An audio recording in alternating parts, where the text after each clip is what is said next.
Hi there, and welcome to Celeb Hut.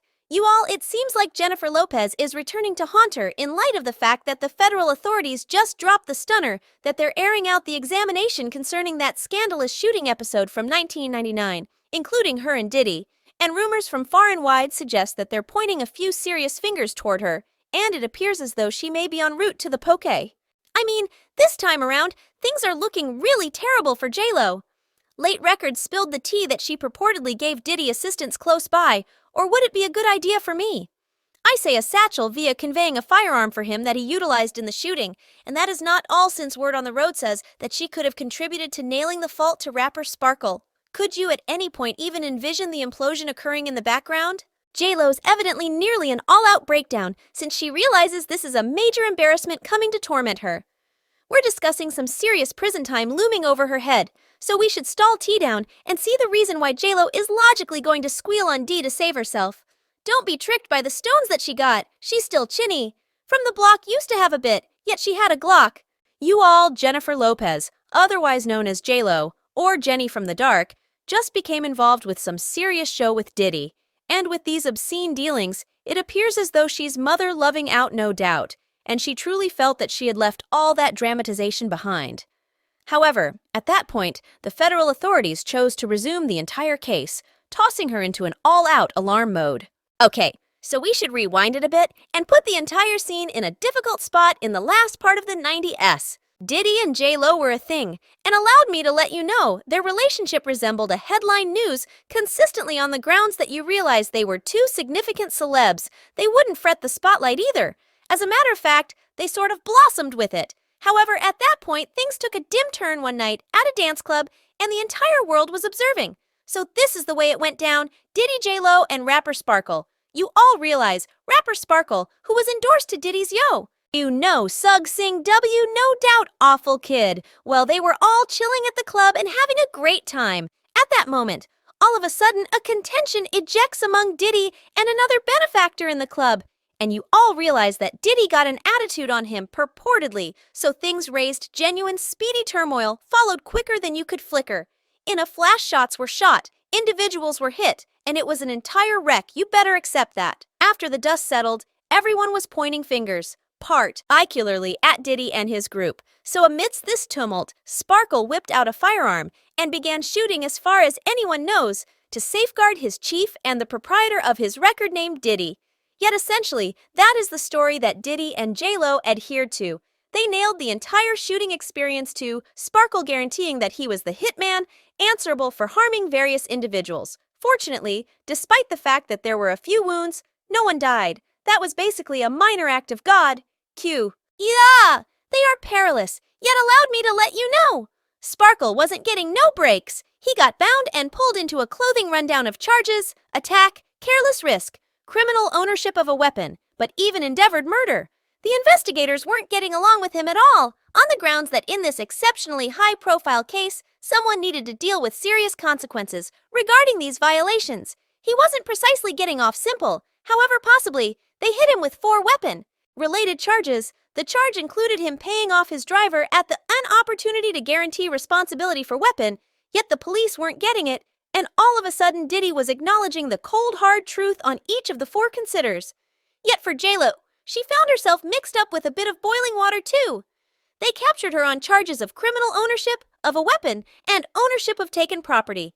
Yet those charges were dropped in under an hour, and she was allowed to go. The case ultimately went to preliminary. Yet Diddy figured out how to wriggle out of those 4 weapon charges, and he went off without any consequence. Spark was not confronted with any ramifications for his activities, but rather, he was most certainly not given that type of VIP treatment, on the grounds that, while he was found not liable on endeavored murder accusations, he actually got hit with a strong 10-year sentence for some other stuff.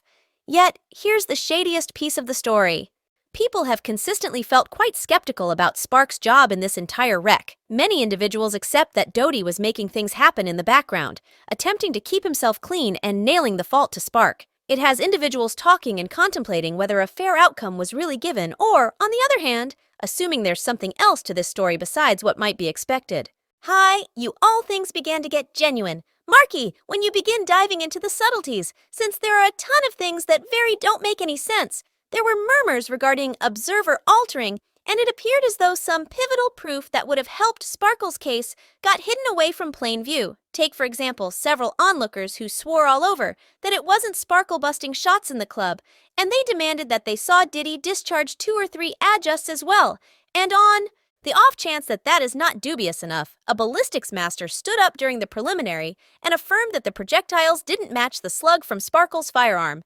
They additionally affirmed that the injuries on the casualties didn't coordinate to Shyne's pinnacle, proposing that there was another pum-pummer at the club.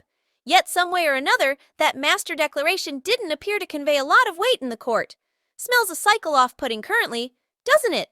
Yet clutch your DGs, since it gets considerably shadier, you all as per Gan bargain. Diddy made some major serious things happen in the background to take care of himself. Gene spilled the tea, asserting that Diddy had been lubing palms and taking care of observers to nail the shooting to Sparkle. Those individuals were affirming they were brought to Puff, first saying that what they saw against Shan, what they saw, Sean do. The DA didn't have the foggiest idea about those individuals existed. You comprehend what I am talking about? Sean said it himself, you all. Yet on the off chance that that wasn't awful enough, once did supposedly prevailed with regards to making Sparkle accept any penalty. He promptly dropped him from the name and cut him off totally. And Sparkle in the long run told his own side of the story and uncovered Diddy in a 2020 meeting. When he uncovered that he had been set up by Diddy, he said, Puff azed, he was sorry to me for that. When we met in Paris, he said that he might have taken care of it. Better yet, he was under a ton of tension from the legal counselors to blame everything on me. Well, on account of the country security body of evidence against Diddy by the federal authorities, specialists are presently diving profound into Diddy and his previous violations. And shock, they have resumed this club shooting case. This presumably had something to do with Lil Bar's claim, where he uncovered Diddy for boasting about how he generally pulled off violations. Rodney's claim was that on one more occasion, while remaining in Mr. Combs's room, Mr. Jones had to look as Mr. Combs showed his weapons and gloated about pulling off shooting individuals. Mr. Combs shared that he was liable for the shooting in the dance club in New York City with Rare Spark. He shared that Craftsman and Mr. Combs' sweetheart at the time, Jennifer Lopez, otherwise known as J-Lo, he conveyed the weapon into the club for himself and passed it to him after he got into a quarrel with one more individual. You all, this entire wreck just worked up another crazy discussion this show. It's not shocking that the Fed chose to completely hop into the case and formally research Diddy and his past, yet hold up standby brief. You all thought I was done on the grounds that, listen, you all recollect that the country security strike on his home is correct. Well, things being what they are, the attacks were more out of control than we might at any point envision. Just so happens, the strike ignited the fuse for an entirely different round of charges, and examinations pointed right at you-know-who. Awful kid Diddy now, because of the examination of Diddy new reports. Ruined that the federal authorities are hoping to bring him up on RICO charges in the day, now. And the thing with RICO is that examiners can dig as far back as they like, and assuming they find any old violations, they will bring them back up in the future. And that supposedly is what's going on here. And this is the very thing that brings J-Lo back into the visit for this notorious shooting occurrence as per a report. They got eyes on him in Miami, and the federal authorities are conversing with a large number of witnesses. They're confirming all that they would be able yet. All that at various times is on the table with Mr. Diddy at the present time.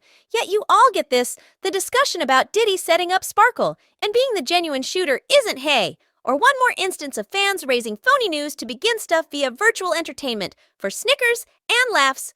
No sue this time. It's a genuine article on the grounds that a lady who was a casualty of the shooting has emerged to openly blame Diddy for being the person who shot her in the face at the club. Much more, she upheld up the case about how there was treachery during the preliminary, since she guaranteed that she recounted how she obviously saw Diddy shoo her in the club. Yet, for reasons unknown, her declaration was never thought about. I wonder, can't help thinking about why that is. Well, she asserted that during the preliminary, she affirmed saying, I saw Mr. Combs pull a dark weapon with his right hand. It seemed like a flaring hot Mo hammer had smacked me in the face. The womanly gave a meeting saying I, in a real sense, watched them take out the weapons. I had an unmistakable perspective. I mean, for the well-being of God, I had a chance in my nose. I was confronting them straightforwardly. I watched everything happen and had this portrayed eagerly to all gatherings, including my 9 projectile sections staying in front of me. She likewise implied that there was some concealment happening, saying I had no excuse to accept that somebody might have a hard time believing me. Yet, as things unfolded, it was an extremely brief time frame where I understood that the thing as a matter of fact was going on. She added that she was feeling dread toward her life since she accepts that someone in particular could put her on a hit rundown. And I think we as a whole realize who could attempt to come. Subscribe Celeb Hut for more videos.